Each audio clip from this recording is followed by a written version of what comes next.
Hello student, how are you? All good. तो बच्चों, हम लोग alcohol, phenol and ether chapter start कर चुके हैं और इसमें हम लोगों ने लास्ट वीडियो में अल्कोहल की केमिकल प्रॉपर्टीज़ को ओवर किया है।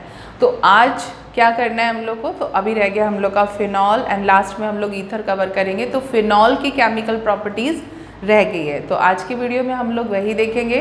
तो एक्चुअली में जो फिनॉल की केमिकल रिएक्शन है बच्चों, वो अल्कोहल से बिल्कुल भी डिफरेंट होती है। ये एक्चुअली में 2 टाइप्स की रिएक्शन देता है। जैसे कि मैं बोलूँ, फिनॉल की हम लोग केमिकल रिएक्शन देखें तो फर्स्ट टाइप जो है इसका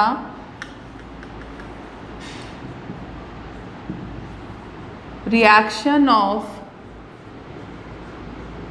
फिनॉलिक ग्रुप, जो इसका फिनॉलिक ग्रुप है मीन्स जो OH ग्रुप है उसकी वजह से रिएक्शन, इनकी केमिकल रिएक्शन यहाँ देखी जाएगी। इसमें CO बॉन्ड नहीं ब्रेक होगा। क्यों नहीं होगा वो सब मैं बताऊंगी आपको। नेक्स्ट है रिएक्शन ऑफ बेंजीन रिंग। तो बेंजीन रिंग में इलेक्ट्रोफिलिक सब्स्टिट्यूशन रिएक्शन बच्चों यहाँ होगी, वो हम लोग यहाँ पर देखेंगे। तो 2 टाइप की यहाँ पर मेनली केमिकल रिएक्शंस क्या क्या है? रिएक्शन ऑफ फिनॉलिक ग्रुप की वजह से reaction, and the reaction of benzene ring की वजह से। तो अभी हम लोग सबसे पहले इसका नेचर देखेंगे बच्चों कि किस तरह का है फिनॉल, क्या ये एसिडिक है या बेसिक है। तो हमको एक्सपेरिमेंटली प्रूफ हो चुका है कि जो फिनॉल्स होते हैं उनका नेचर, क्योंकि सबसे पहले मैं आप लोग को पढ़ाने वाली हूँ, इसको मैं इरेज कर दूँ। पहले आप लोगों ने इसको लिख लिया, रिएक्शन ऑफ फिनॉलिक ग्रुप। तो फिनॉलिक ग्रुप से एक बात हमको समझ में आ गई है कि जो फिनॉल्स होते हैं वो एसिडिक बिहेवियर शो करते हैं। और अगर हम लोग कंपैरिजन की बात करें तो अल्कोहल, फिनॉल एंड वाटर में फिनॉल जो है वो बहुत ज़्यादा स्ट्रॉन्ग एसिड है। आ रही है बात समझ में? वो इवन जो हमारा लिटमस टेस्ट है वो भी पॉजिटिव देता है, मीन्स वो ब्लू लिटमस को रेड में चेंज कर सकता है, इतनी पावर उसके पास होती है। तो भाई उसकी पावर, अगर वो एसिडिक बिहेवियर शो करता है तो हम उसकी कुछ रिएक्शंस देखेंगे कि वाकई में क्या ये एसिडिक बिहेवियर शो करता है, इस तरह की रिएक्शन जो कि एक एसिड देता है वो उस तरह का दे रहा है कि नहीं। और अगर मैं बोल रही हूँ कि वो अल्कोहल से स्ट्रॉन्ग एसिडिक है तो ऐसा है, तो आप उसको प्रूफ करो कैसे है ना। तो वो सारी चीज़ें भी आज हम लोग यहाँ पर देखेंगे। तो सबसे पहले एसिडिक बिहेवियर हम इसका देखते हैं बच्चों, या एसिडिक नेचर कर लेते हैं हम लोग। एसिडिक नेचर में सबसे पहली जो रिएक्शन है, रिएक्शन विद मेटल्स के साथ अगर हम लोग फिनॉल की रिएक्शन कराते हैं तो क्या होता है? तो हम सभी को पता है कि भाई जो मेटल्स होते हैं उनका नेचर कैसा होता है? बेसिक, मीन्स यहाँ सॉल्ट फॉर्म करना चाहिए। ये है हमारा फिनॉल, और फिनॉल के साथ मैं एक एक्टिव मेटल ले लेती हूँ, सोडियम। तो होता क्या है बच्चों, ये यहाँ से प्रोटॉन के फॉर्म में निकल जाएगा, सोडियम एक इलेक्ट्रॉन देगा और उसके साथ ये हाइड्रोजन H2 गैस के फॉर्म में बाहर निकल गया। अभी यहाँ पर क्या मिला हम लोग को? तो यहाँ पे मिला हम लोगों को salt. This is sodium phenoxide. तो अगर ये एसिड है तो ये तो बेस है ही, और यहाँ पर ये क्या बन गया? सॉल्ट। मीन्स अगर बेस के साथ कोई भी चीज़ रिएक्ट करके सॉल्ट फॉर्म कर रही है बच्चों, तो उसका नेचर कैसा है? एसिडिक ही होता है, ये हमको पता है। मीन्स यहाँ पे ये रिएक्शन प्रूफ कर रही है कि जो फिनॉल्स होते हैं उनका नेचर कैसा होता है? एसिडिक। अभी हम चलो एक और मैं मेटल ले लेती हूँ, और उसके बाद हम लोग अल्कली के साथ भी देखेंगे कि किसी अल्कली के साथ, जैसे मैंने यहाँ पर लिया हुआ है सोडियम, तो मैं सोडियम हाइड्रोक्साइड के साथ भी इसकी रिएक्शन देखूँगी कि क्या हो रहा है। तो अगर पोटेशियम मेटल के साथ अगर हम लोग इसकी रिएक्शन करा रहे हैं बच्चों, तो हम लोग को पोटेशियम फिनॉक्साइड मिल जाएगा एंड हाइड्रोजन गैस। ओके, तो ये रिएक्शन प्रूफ कर रही है कि फिनॉल का नेचर कैसा होता है, एसिडिक होता है। जो भी कंपाउंड इजीली प्रोटॉन को रिलीज करे वो एसिडिक बिहेवियर शो करते हैं। ओके, तो अभी हम अल्कली के साथ भी देखते हैं। पहले आप इसको नोट करो, फिर मैं इसको इरेज कर लेती हूँ। तो नाउ नेक्स्ट जो रिएक्शन है बच्चों, जो कि इसके एसिडिक बिहेवियर को बताएगी, वो है रिएक्शन विद अल्कली। तो हम कोई भी अल्कली ले लेंगे, जैसे मैंने अभी बोला था कि मैं NaOH KOH कुछ भी ले सकते हैं हम लोग। तो अल्कली के साथ जैसे ही रिएक्शन कराएंगे, तो अल्कली मीन्स बेस की ही बात हो रही है, तो ये सॉल्ट फॉर्म करना चाहिए। तो यहाँ पर भी ये सॉल्ट फॉर्म करेगा, लेकिन इस बारी हाइड्रोजन गैस नहीं मिलेगी हम लोग को। क्या मिलेगा, H+ और OH मिलकर क्या बना लेंगे, वाटर मॉलिक्यूल बना लेंगे। तो यहाँ पर हम लोगों को मिलेगा बच्चों water molecule and again we get sodium phenoxide.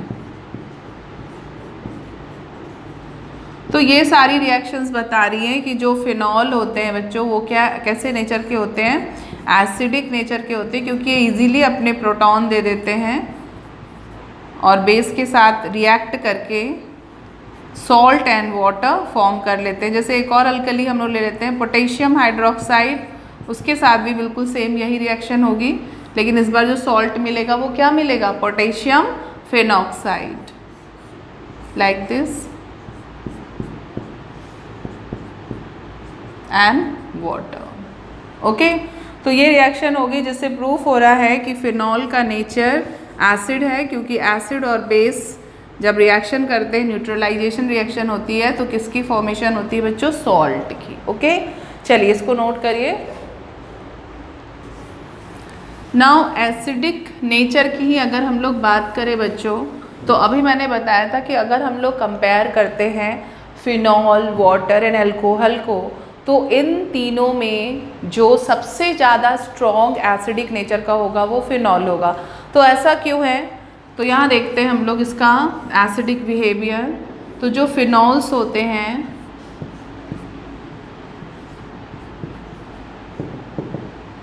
वो वाटर के साथ जब रिएक्ट करते हैं तो अपने प्रोटॉन को रिलीज करते हैं, और उसका जो प्रोटॉन होता है बच्चों, ये बना लिया इसने फिनॉक्साइड, और जो इसका प्रोटॉन होता है वो उसको एक्सेप्ट कर रहा होता है कौन, वाटर मॉलिक्यूल। आ रही है बात समझ में, मीन्स वाटर यहाँ पर वीक एसिड हो गया, क्योंकि इसने फिनॉल के H+ को एक्सेप्ट किया और हाइड्रोनियम आयन फॉर्म कर लिया है। This is hydronium ion. Okay, तो यहाँ पर हमको ये चीज़ क्लियर होगी कि वाटर से ये काफ़ी स्ट्रॉन्ग एसिडिक नेचर का है। और हम इसके पहले अल्कोहल में पढ़ चुके कि अल्कोहल और वाटर में जो वाटर होता है वो अल्कोहल से भी काफ़ी स्ट्रॉन्ग एसिड होता है। क्यों होता है, क्योंकि यहाँ पर कोई प्लस आई इफेक्ट नहीं होता है। अब लेकिन यहाँ और इसकी अगर हम बात करें, मीन्स फिनॉल और वाटर की बात करें, तो भाई फिनॉल क्यों इतना ज़्यादा एसिडिक है, तो यहाँ मैंने आप लोगों को दो चीज़ें बताई थी। एक तो ये बताया था कि जितनी जल्दी H+ बाहर निकल जाए वो उतना ही अच्छा गुड एसिड है। दूसरी बात मैंने बताई थी कि H+ निकलने के बाद जो इसका कॉन्जुगेट बेस है, जिसका नेम क्या है, फिनॉक्साइड आयन बना है ये जो, दिस इज कॉन्जुगेट बेस। ये कॉन्जुगेट बेस जितना ज़्यादा, मतलब जितना मोर स्टेबल होगा वो उतना ही ज़्यादा स्ट्रॉन्ग एसिड होगा। ऑर्गेनिक कंपाउंड की मैं बात कर रही हूँ कि ऑर्गेनिक कंपाउंड में हम लोग एसिडिक बिहेवियर जो देखते हैं उसमें दो चीज़ें देखते हैं कि कितनी जल्दी ये प्रोटॉन को रिलीज कर रहा है compound, and the second thing is कि अगर प्रोटॉन को निकलने के बाद जो इसका कॉन्जुगेट बेस बन रहा है वो कितना ज़्यादा स्टेबल है। जितना ज़्यादा वो स्टेबल होगा उतना ही ज़्यादा जो हमारा कंपाउंड है वो स्ट्रॉन्ग एसिड होगा। ठीक है, तो यहाँ पे वाटर एंड फिनॉल को हमने कंपेयर किया तो देखा कि भाई ब्रॉन्स्टन लॉरी कॉन्सेप्ट बोलता है कि जो भी प्रोटॉन को रिलीज करे वो एसिड है, और जो प्रोटॉन को एक्सेप्ट कर ले वो क्या है, बेस है। मीन्स यहाँ पे फिनॉल जो है वो एसिड की तरह बिहेव कर रहा है, लेकिन वाटर किसकी तरह बिहेव कर रहा है, तो वाटर बेस की तरह। तो इसीलिए जो एक ऑर्डर आएगा हमारा अल्कोहल फिनॉल एंड वाटर में, तो उसमें सबसे आगे कौन रहेगा, चलिए मैं यहीं पे कर देती हूँ, phenol more acidic than water and then alcohol. अब ऑर्गेनिक कंपाउंड की बातें चल रही है, तो मैं यहाँ पर एक और ऑर्गेनिक एसिड ले लेती हूँ, कार्बोक्सिलिक एसिड।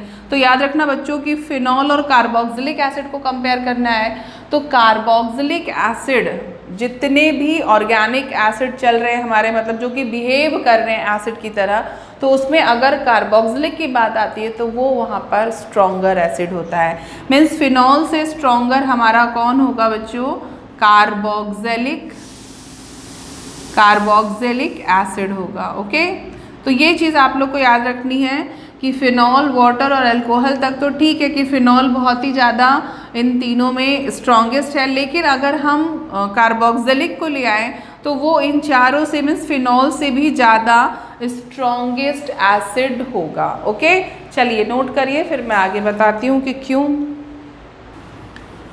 तो बच्चों फिनॉल स्ट्रॉन्गेस्ट एसिड बन चुका है वाटर और अल्कोहल से, तो उसका रीज़न मैंने बताया कि फिनॉल में जो प्रोटॉन रिलीजिंग है वो इजीली हो जाता है। अब क्यों होता है वो मैं बताऊंगी। और उसके बाद जो फिनॉक्साइड आयन फॉर्म होता है, प्रोटॉन रिलीज होने के बाद जो फिनॉक्साइड आयन बन रहा है वो बहुत ज़्यादा स्टेबल हो जाता है। तो वो कैसे स्टेबल होता है उसको भी अभी हम लोग यहाँ पर देखेंगे।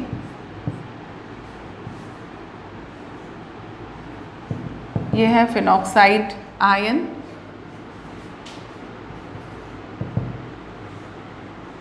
अब ये इसका कॉन्जुगेट बेस है, तो ये बहुत स्टेबल हो जाता है। तो सबसे पहले तो हम समझेंगे कि भाई ये जो H+ है इतनी जल्दी क्यों निकल रहा है। तो यहाँ पर आप लोग देख रहे होंगे कि जो कार्बन है वो sp2 हाइब्रिडाइज्ड होता है। बेंजीन रिंग का हर एक कार्बन sp2 हाइब्रिडाइज्ड है, और जो भी sp2 हाइब्रिडाइज्ड कार्बन होते हैं वो ऑलवेज इलेक्ट्रॉन विड्रॉइंग नेचर के होते हैं। तो ये क्या कर रहा है, ये इलेक्ट्रॉन की डेंसिटी को ये कार्बन बढ़ा नहीं रहा है इसके ऊपर, ये और बल्कि उसके इलेक्ट्रॉनों को विड्रॉ कर रहा है। तो बहुत आसानी से ये क्या करेगा, इसके पास कोई ऑप्शन नहीं है कि मुझे यहाँ से मिलेगा कि मैं यहाँ से लूँ, कोई इसके पास चूज़ करने के लिए कोई ऑप्शन नहीं बचा। तो ये किसका ले लेगा इलेक्ट्रॉन, हाइड्रोजन का ही लेगा। तो हाइड्रोजन वाले इलेक्ट्रॉन को ये अपने टूवर्ड्स अट्रैक्ट करेगा, तो यहाँ से प्रोटॉन इजीली बाहर चला जाएगा। तो बात समझ में आ गई कि ऑक्सीजन जिस कार्बन के साथ है, मीन्स बेंजीन रिंग वाले कार्बन के साथ है, वो जो कार्बन है वो sp2 हाइब्रिडाइज्ड है।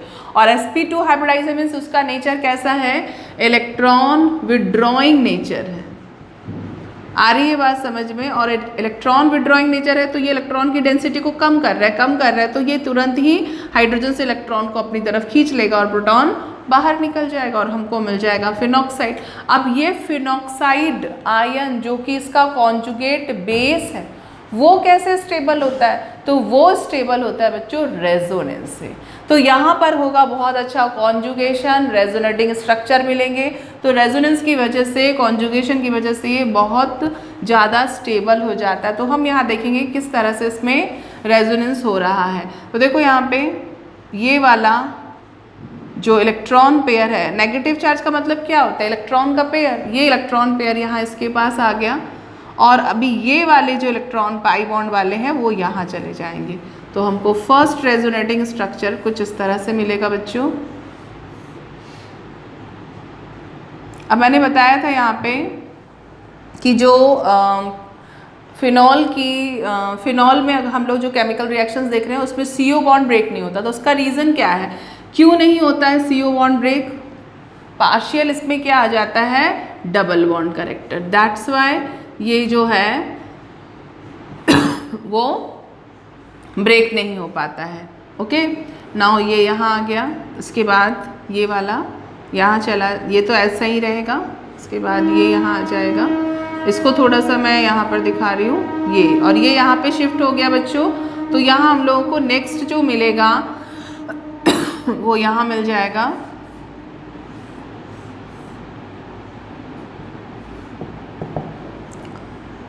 ये यहाँ पर बॉन्ड फॉर्म कर लेगा बच्चों, और ये वाला जो पाई बॉन्ड के इलेक्ट्रॉन्स है वो यहाँ पर नज़र आएंगे हम लोग को, ये इसी तरह से रहेगा। इसके बाद नेक्स्ट ये यहाँ शिफ्ट होगा तो इसको यहाँ जाना होगा, तो ये मिल जाएगा हम लोग को नेक्स्ट रेजोनेटिंग स्ट्रक्चर।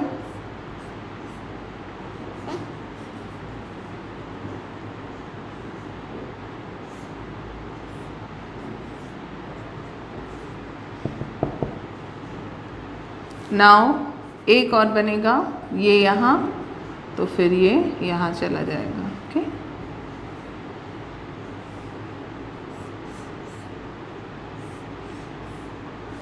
ये यहाँ आ गया है।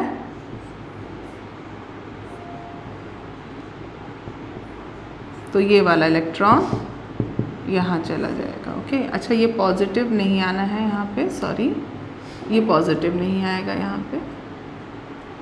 ओके, तो क्या हो रहा है, इस तरह से जो हमारा फिनॉक्साइड आयन है वो क्यों स्टेबल हो गया, तो due to resonance.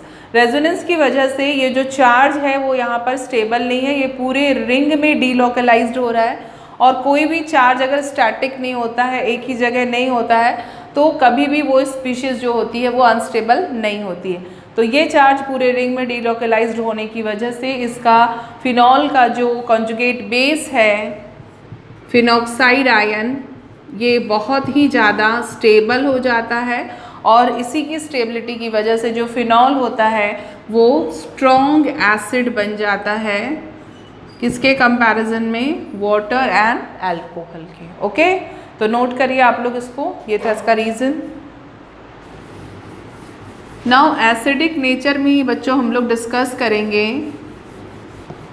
Electron withdrawing group अगर मैं लगा दूं रिंग में, अगर मैं इलेक्ट्रॉन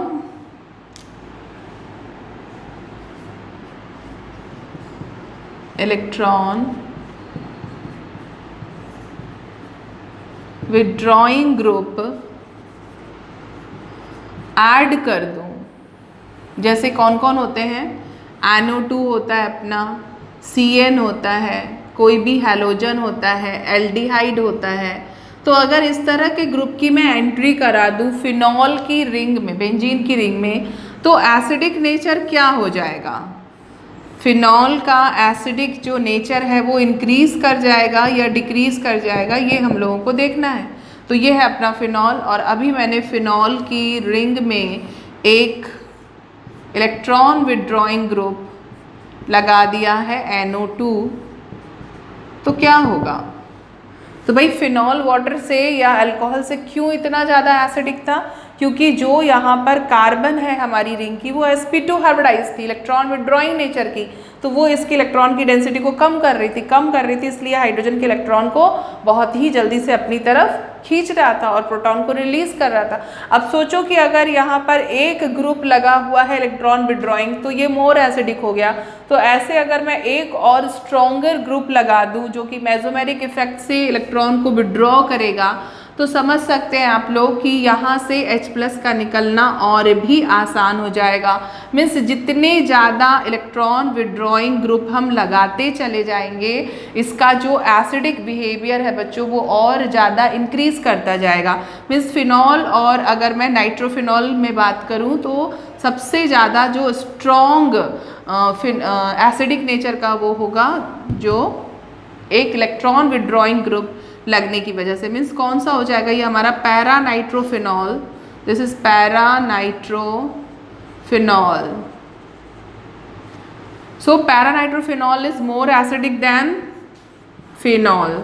और अगर मैं इसी तरह से और भी ज़्यादा इलेक्ट्रॉन विड्रॉइंग ग्रुप यहाँ पर ऐड कर देती हूँ रिंग में, तो इसका एसिडिक नेचर और भी ज़्यादा इंक्रीज कर जाएगा। Suppose trinitrophenol, this is TNT trinitrophenol, phenol, तो यहाँ पर ये और भी ज़्यादा स्ट्रॉन्गेस्ट एसिड बन जाएगा। तो जितने ज़्यादा इलेक्ट्रॉन विड्रॉइंग ग्रुप हम रिंग में लगाते जाएंगे बच्चों, उतना ही ज़्यादा इसका जो नेचर है, मतलब एसिडिक नेचर जो है वो इंक्रीज करता जाएगा। तो ये एक ऑर्डर है जब हमने इलेक्ट्रॉन विड्रॉइंग ग्रुप अटैच किए हुए हैं किसमें, रिंग में। तो क्या होगा अगर हम इलेक्ट्रॉन रिलीजिंग ग्रुप लगा दें। ओके, तो पहले आप इसको नोट करिए फिर उसको देखते हैं। नाउ नेक्स्ट है बच्चों हम लोग का इफेक्ट देखना है हम लोग को, effect of electron donating group. अब इलेक्ट्रॉन डोनेटिंग ग्रुप कौन कौन से होंगे, तो जैसे एल्काइल ग्रुप है, या फिर मैं बोलूँ NH2 ग्रुप, जो भी इलेक्ट्रॉन को दे रहे हो, ETC, इस तरह के ग्रुप अगर हम फिनॉल की बेंजीन रिंग में लगा दें तो क्या होगा। तो अभी हम लोगों ने देखा है कि इलेक्ट्रॉन विड्रॉइंग ग्रुप था तो H+ का निकलना ईजी हो रहा था। तो यहाँ पर क्या हो जाएगा, अगर हम इलेक्ट्रॉन रिलीजिंग या डोनेटिंग ग्रुप लगा देते हैं तो ठीक ऑपोजिट होगा। मीन्स ये रहा हमारा फिनॉल, और इस फिनॉल मतलब अभी जो मैं फिनॉल बनाऊंगी उसमें मैं क्या लगा दूंगी, एक एल्काइल ग्रुप लगा लेती हूँ, मिथाइल। यहाँ क्या होगा, तो यहाँ बच्चों ये इलेक्ट्रॉन की डेंसिटी को रिंग में इंक्रीज कर रहा है, और कर रहा है तो अभी ऑक्सीजन को कहाँ, रिंग से भी इलेक्ट्रॉन मिल जाएंगे और यहाँ से भी। अब इसके पास ऑप्शन आ गया कि हाइड्रोजन से ले या रिंग से ले, तो अब ये कंफ्यूज हो जाएगा। तो इतनी जल्दी ये हाइड्रोजन के इलेक्ट्रॉन को निकलने नहीं देगा। मीन्स अब अगर हम इन दोनों में एसिडिक बिहेवियर को देखें तो अगर हम फिनॉल की बात करें या फिर हम एक अल्काइल ग्रुप लगाने के बाद फिनॉल की बात करें, तो ये वाला जो हमारा नॉर्मल फिनॉल है ये ज़्यादा एसिडिक हो जाएगा। This is more acidic than this. Okay, तो जितने ज़्यादा इलेक्ट्रॉन डोनेटिंग ग्रुप हम लगाते जाएंगे रिंग में बच्चों, उतना ही मुश्किल होता जाएगा प्रोटॉन का बाहर निकलना, और जितना मुश्किल हो जाएगा प्रोटॉन का बाहर निकलना, उसका एसिडिक जो नेचर है वो उतना ही ज़्यादा ग्रेजुअली डिक्रीज होता जाएगा। मीन्स अगर हम इन दोनों को कंपेयर करें तो फिनॉल जो है वो मोर एसिडिक हो जाता है दैन दिस। ओके, नोट करिए इसको। तो बच्चों नेक्स्ट रिएक्शन है फिनॉलिक ग्रुप की एसाइलेशन। अब एसाइलेशन के लिए हम लोग क्या क्या यूज़ कर सकते हैं, तो एसाइलेशन के लिए या तो हम लोग यूज़ करें एसिटिल क्लोराइड, या तो हम यूज़ कर सकते हैं एसिटेट कोई भी एसिटिल ग्रुप, जैसे हम लोग यहाँ पर एस्टर यूज़ कर सकते हैं, या फिर बहुत सारी चीज़ें यूज़ कर सकते हैं ना, जैसे कि हम लोग एसिड एनहाइड्राइड भी यूज़ कर सकते हैं। ठीक है, तो मैं यहाँ पर एसिटिल क्लोराइड से बताती हूँ एंड देन उसके बाद एसिड एनहाइड्राइड से भी बता दूँगी। तो सबसे पहले तो फिनॉल का एसाइलेशन होना है बच्चों, तो फिनॉल की रिएक्शन एसिटिल क्लोराइड के साथ करा रही हूँ मैं in the presence of pyridine. Pyridine की प्रेजेंस में होगा CCl बॉन्ड पोलराइज्ड हो जाएगा, और यहाँ से ये वाला ये H+ इस Cl के साथ क्या बना लेगा बच्चों, HCl, एंड जहाँ से हाइड्रोजन निकला है बच्चों वहाँ से ये वाला जो हमारा पॉजिटिव वाला पार्ट है एसिटिल ग्रुप वो एंटर हो जाएगा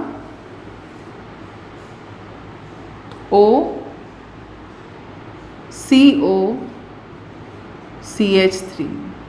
This is phenyl acetate. This is phenyl acetate.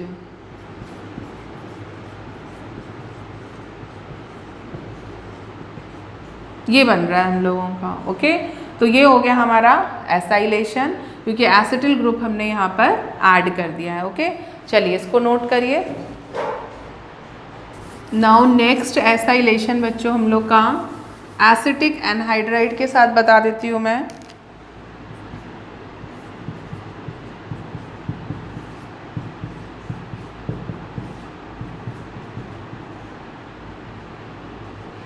in the presence of concentrated sulfuric acid लेंगे हम यहाँ पे दिस इज एसिटिक एनहाइड्राइड, और एसिटिक एनहाइड्राइड में दोनों में से किसी एक तरफ का बॉन्ड ब्रेक कर लो। चलो मैंने यहाँ का कर दिया है। तो ये जो नेगेटिव पार्ट है इस H+ के साथ क्या बना लेगा, ये बना लेगा बच्चों एसिटिक एसिड। और इसके बाद इस फिनॉल में ये हमारा जो फिनॉल का H+ निकला है वहाँ पर ये जाके एसिटिल ग्रुप जो है वो यहाँ एंट्री ले लेगा। This is phenyl acetate. अब मैं इसको यहाँ पर ही बता देती हूँ ताकि मैं नीचे नेम लिख लूँ, CH3COOH acetic acid, and this is phenyl acetate. Okay, चलिए इसको नोट करिए आप लोग। तो नाउ नेक्स्ट रिएक्शन है बच्चों हम लोग की रिएक्शन विद अमोनिया। अमोनिया के साथ अगर हम लोग फिनॉल की रिएक्शन करवाते हैं तो यहाँ हम लोग देखते हैं, और हाई टेम्परेचर होना चाहिए बच्चों, ये भी याद रखना है। और इसके अलावा हम लोग एक कैटलिस्ट भी यूज़ करेंगे यहाँ पे, एनहाइड्रस जिंक क्लोराइड। और 673 केल्विन हाई टेम्परेचर पे जब अमोनिया की रिएक्शन फिनॉल से होती है तो यहाँ पर रिप्लेसमेंट होता है। अमोनिया को अगर मैं कुछ इस तरह से लिखूँ तो ये यहाँ पे ब्रेक हो जाएगा, और ये OH ग्रुप जो है वो इस NH2 ग्रुप से रिप्लेस हो जाएगा पूरा का पूरा, और हम लोगों को मिल जाएगा बच्चों एनिलीन। तो ये कुछ स्पेशल कंडीशन में पूरा का पूरा OH ग्रुप NH2 से रिप्लेस हो गया है और फॉर्मेशन हो गई है बच्चों एनिलीन की, और यहाँ हम लोगों को मिला है वाटर। तो ये रिएक्शन भी बहुत इंपॉर्टेंट है बोर्ड पर्पज से कि when phenol react with ammonia in the presence of zinc chloride at very high temperature, approximately 673 Kelvin temperature to form aniline. Okay, note करिए इसको। Now next जो रिएक्शन है बच्चों वो है हमारी जिंक डस्ट के साथ। यहाँ पर रिडक्शन हो रहा है, जिंक डस्ट यूज़ करने वाले हम लोग। तो फ्रेशली प्रिपेयर्ड जिंक डस्ट लेना है हम लोगों को, और यहाँ हो जाएगा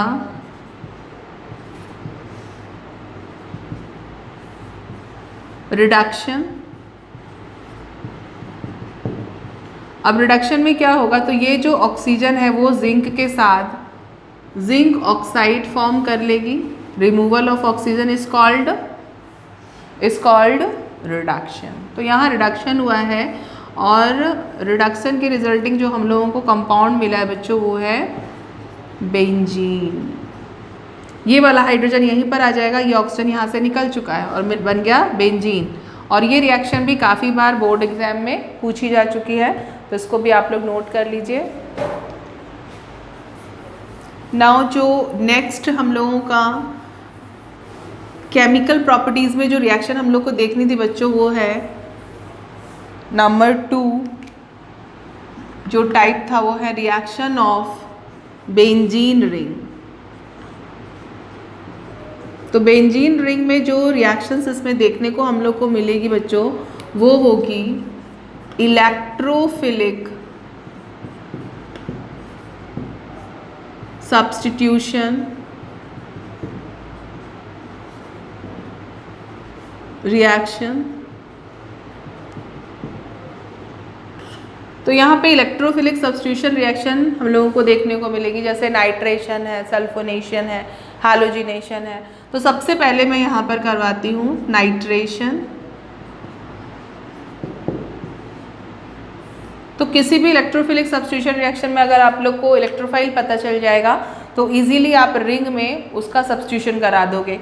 तो यहाँ पर कुछ स्पेशल कंडीशंस हम देखेंगे कि अगर हम नाइट्रेशन करा रहे हैं फिनॉल का और हमने ले रखा है डाइल्यूट HNO3 नाइट्रिक एसिड, तो हम लोगों को जो कंपाउंड मिलता है बच्चों, जैसे इसमें तो पहले आपको ये पता होना चाहिए कि यहाँ पर इलेक्ट्रोफाइल क्या है। तो यहाँ पर जो इलेक्ट्रोफाइल बनता है वो है nitronium ion and this is hydroxyl. ये नाइट्रोनियम आयन जब डाइल्यूट HNO3 हम यूज़ कर रहे हैं तो या तो ऑर्थो पे और या तो पैरा पे, ठीक है। मतलब कुछ परसेंटेज हमको ऑर्थो वाला कंपाउंड मिलेगा और कुछ कहाँ पैरा।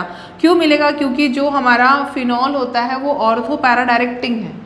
रिंग में इलेक्ट्रॉन की डेंसिटी जब हम इसका रेजोनेटिंग स्ट्रक्चर देख रहे हैं तो हमको पता चल रहा है कि ऑर्थो और पैरा पर ही बन रही है। तो जहाँ पर इलेक्ट्रॉन की डेंसिटी बनती है वहाँ पर ही हमारा जो इलेक्ट्रोफाइल है वो जाके अटैक करेगा। ओके, तो हमको माइनर अमाउंट में ऑर्थो नाइट्रो कंपाउंड मिलता है बच्चों, इसको हम बोलते हैं ऑर्थो नाइट्रोफिनॉल।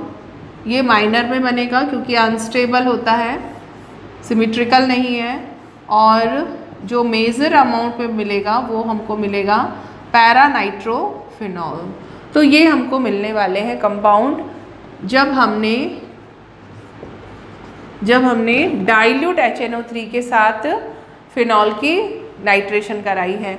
लेकिन अगर हम कंडीशन थोड़ी चेंज कर दें बच्चों, हम फिनॉल की रिएक्शन कॉन्सेंट्रेटेड HNO3 के साथ कराते हैं तो हम लोगों को यहाँ पर जितने भी इलेक्ट्रॉन डेंसिटी वाले ग्रुप थे मीन्स ऑर्थो एंड पैरा, वहाँ पर तीनों ही जगह पर हम लोगों को मिल जाएगा नाइट्रो ग्रुप मीन्स TNT हमको मिल जाएगा, ट्राई नाइट्रो फिनॉल। ये मिलता है जब हम कॉन्सेंट्रेटेड नाइट्रिक एसिड यूज़ करते हैं। तो यहाँ पर बैलेंस करने के लिए हम इसको 3 मोल्स ले लेते हैं। तो 3 मोल्स हमने यहाँ पर ले रखा है नाइट्रिक एसिड, NO2 हमने यूज़ कर लिया और ये OH के साथ यहाँ पर बना लेगा क्या, वाटर।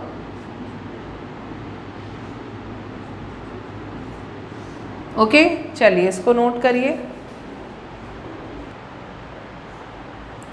तो बच्चों यहाँ पे एक चीज़ मैं बता दूँ कि मैंने यहाँ पे 3 मोल नाइट्रिक एसिड लिया है तो हम लोगों को नाइट्रोनियम भी कितना मिलने वाला है 3 और OH भी कितना मिलने वाला है 3। ये 3 नाइट्रोनियम 3 यहाँ पर ऑलरेडी पहले से भी क्या लगे हुए हैं बच्चों, हाइड्रोजन निकले हैं जो H+ के फॉर्म में यहाँ से निकलेंगे। ओके, जैसे यहाँ से एक बार निकला था H+ तो बना था ये कंपाउंड और सेकेंड टाइम हमारा यहाँ से H+ निकला था तो हमारा वो पैरा वाला। तो यहाँ पर एक ही बार में ये जो तीनों H+ हैं वो बाहर निकल जाएंगे और इस OH के साथ 3 मोल ऑफ वाटर बना लेंगे। यहाँ पे 3 मोल ऑफ वाटर, इसको रिएक्शन को हम बैलेंस कर देते हैं और जहाँ से ये H+ निकलेगा वहाँ पर ये नाइट्रोनियम आयन आ जाएगा। इलेक्ट्रोफिलिक सब्स्टिट्यूशन हो रहा है तो एक इलेक्ट्रोफाइल निकलता है तो दूसरा इलेक्ट्रोफाइल वहाँ पर जाकर बॉन्डेड हो जाता है। तो इस तरह से 3 नाइट्रोनियम आयन यहाँ पर बॉन्डेड हो जाएंगे और 3 जो ये प्रोटॉन है वो इस OH हाइड्रोक्सिल आयन के साथ 3 मोल ऑफ वाटर फॉर्म कर रहे हैं। ओके, और यहाँ पर क्या हो रहा है, ऊपर वाले में एक बार ऑर्थो पोजीशन से प्रोटॉन निकला था तो नाइट्रोनियम आयन जाके वहाँ उसकी पोजीशन लिया और एक बार ही कहाँ से, पैरा पोजीशन से। ओके, तो चलिए इसको नोट करिए फिर मैं आगे की रिएक्शन बताती हूँ। तो बच्चों नेक्स्ट है हैलोजिनेशन। तो जल्दी से हम लोग यहाँ पे हैलोजिनेशन देख लेते हैं।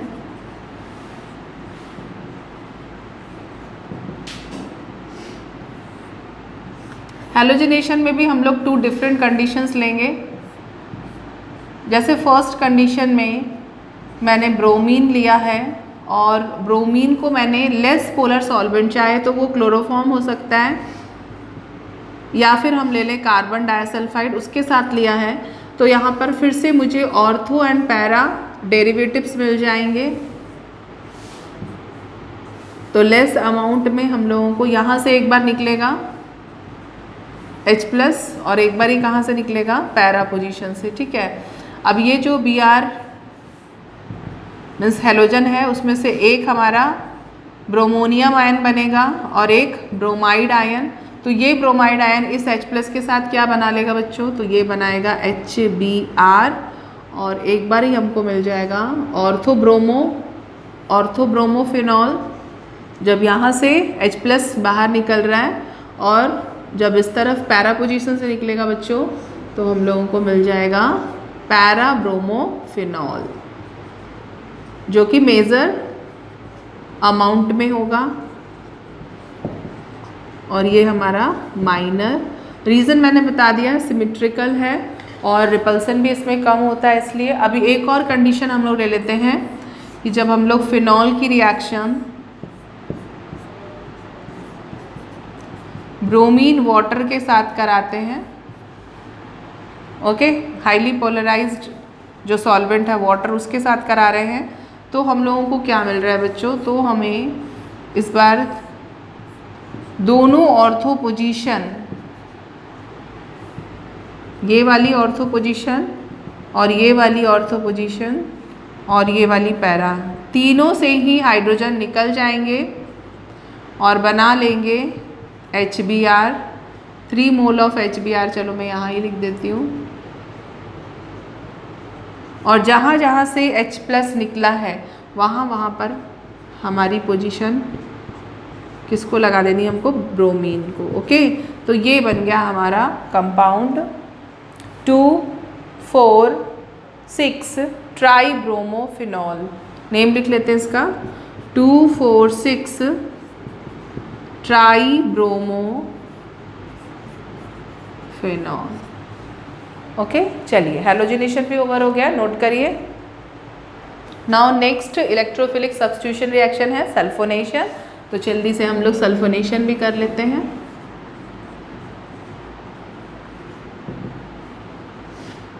सल्फोनेशन के लिए जो हमारा रिएजेंट होता है वो सल्फ्यूरिक एसिड होता है बच्चों। तो सबसे पहले हम यहाँ पे ले लेंगे फिनॉल, और फिनॉल की रिएक्शन हम लोग सल्फ्यूरिक एसिड के साथ कराएंगे। यहाँ पे टेम्परेचर मैटर करता है बच्चों, 2 डिफरेंट टेम्परेचर पे 2 डिफरेंट कंपाउंड हम लोगों को मिलेंगे, ओके। जैसे कि अगर एक का टेम्परेचर मैंने 288 केल्विन रखा और दूसरे का 373, तो क्या प्रोडक्ट मिलेगा, तो जहाँ पर टेम्परेचर कम है बच्चों 288 केल्विन है, वहाँ पर जो हमारा इलेक्ट्रोफिलिक सब्स्टिट्यूशन के बाद प्रोडक्ट बनेगा वो बनेगा ऑर्थो वाला,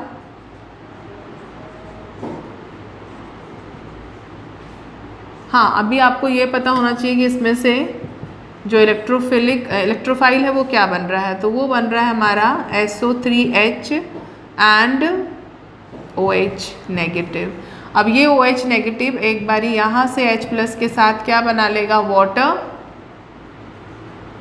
और एक बारी पैरा पोजीशन से वाटर बना लेगा। तो यहाँ पर इस बार लग जाएगा सल्फोनिक ग्रुप। इसका नेम क्या होगा बच्चों,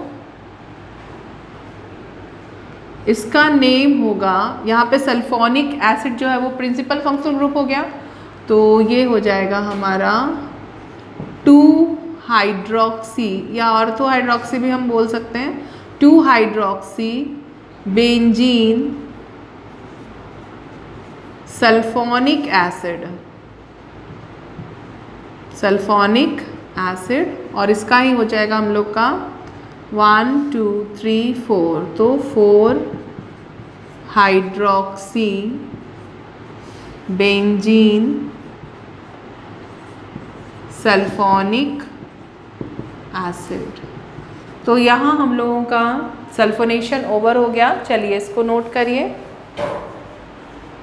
तो बच्चों नेक्स्ट है फ्रीडल क्राफ्ट एल्काइलेशन।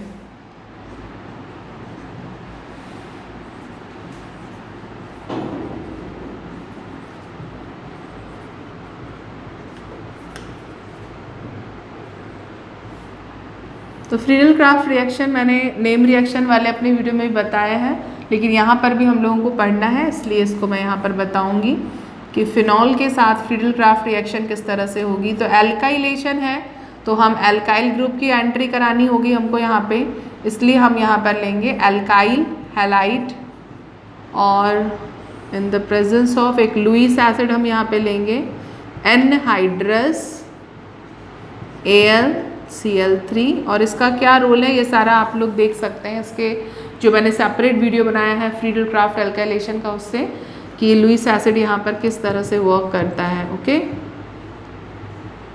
तो यहाँ पर सबसे पहले हमारा इलेक्ट्रोफाइल मिल चुका है हमको। ये CH3 एक बारी यहाँ से इस H+ को हटा के एंट्री लेगा और दूसरी बारी ये वाला जो पैरा पोजीशन का H+ है उसकी जगह पे। ओके, तो हमको मिल जाएगा एक बार ऑर्थोक्रिजोल जो कि माइनर क्वांटिटी में होगा। This is orthocresol. और एक बार ही हम लोगों को मिल जाएगा बच्चों पैराक्रिजोल। पैराक्रिजोल जो कि मेजर क्वांटिटी में होगा।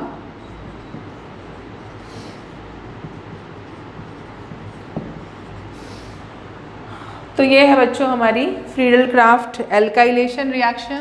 तो साफ साफ समझ में आ रहा होगा कि फिनॉल की रिएक्शन हमने एल्किल हैलाइड से करानी है एनहाइड्रस AlCl3 की प्रेजेंट में, और हम लोगों को मिल जाएगा ऑर्थो एंड पैराक्रिजोल। ओके, चलिए नोट करिए इसको। नाउ नेक्स्ट जो रिएक्शन है बच्चों वो है कपलिंग रिएक्शन।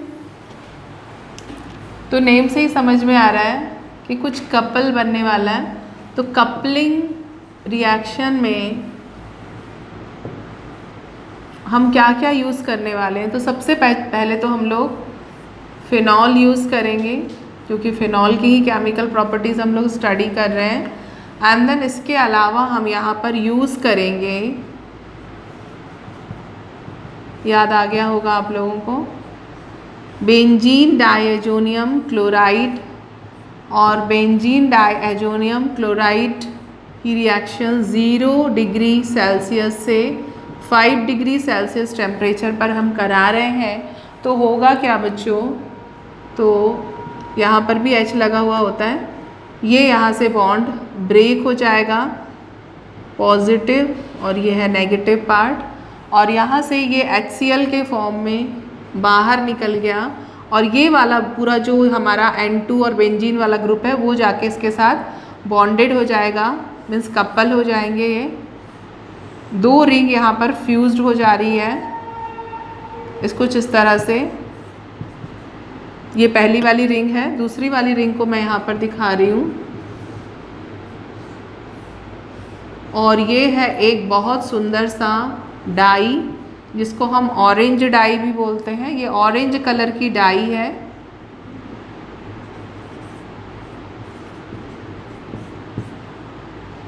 ओके, तो इसका नेम क्या होगा, तो एक्चुअली में इसको पैरा हाइड्रोक्सी बोलते हैं या हम बोल सकते हैं 4 hydroxy azo. This is azo group, this is azo group, azo benzene. Okay, तो ये बना हमारा कपलिंग रिएक्शन से 4 हाइड्रोक्सी एजोबेंजीन जो कि ऑरेंज कलर की डाई है बच्चों। और इसी के साथ इसकी केमिकल प्रॉपर्टीज़ की जो कुछ रिएक्शंस थी वो हमने आज ओवर कर ली है। हाँ, लेकिन कुछ स्पेशल रिएक्शन भी हम लोग को इसमें पढ़नी है, जैसे कोल्बे रिएक्शन एंड रीमर-टीमन रिएक्शन। तो ये सारा हम लोग नेक्स्ट वीडियो में देखेंगे क्योंकि वीडियो को ज़्यादा लॉन्ग नहीं करना है। ओके, तो तब तक के लिए पढ़ते रहिए। All the best.